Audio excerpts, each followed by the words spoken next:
Today, that is October 7th, marks the one-year anniversary of the appalling assault on Israel by Hamas. And in light of the solemn occasion, Prime Minister Benjamin Netanyahu has reaffirmed his commitment to military retaliation against militant groups in Gaza and Lebanon. Our Eun-jin has the latest. On Sunday, ahead of the one-year anniversary of the outbreak of war in Gaza on October 7th, Israel launched an intense bombardment on the Lebanese capital Beirut, the heaviest since the start of Israel's campaign against the militant group Hezbollah last month.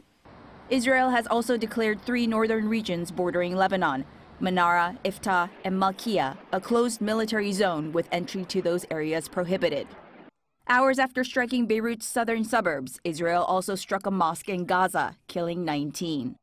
Also on Sunday, Israeli Prime Minister Benjamin Netanyahu met with the military chiefs of Israel's Northern Command to discuss current operations and follow-up goals against Hezbollah in Lebanon, during which he declared that Israel would win the war. A year ago, we suffered a terrible blow. For the past 12 months, we've been changing reality from end to end. The whole world is astounded at the blows you inflict on our enemies, and I salute you and tell you, you are the generation of victory. Together we will fight, and together we will win, with God's help.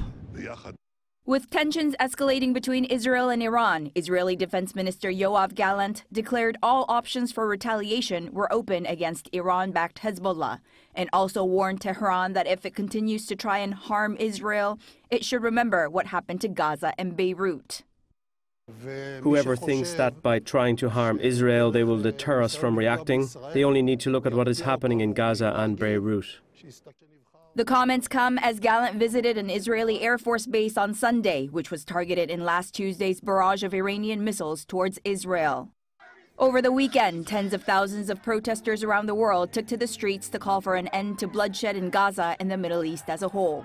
Around 40,000 pro-Palestine protesters took to the streets in central London, while thousands gathered in Paris, Rome, Manila, Cape Town, and New York City.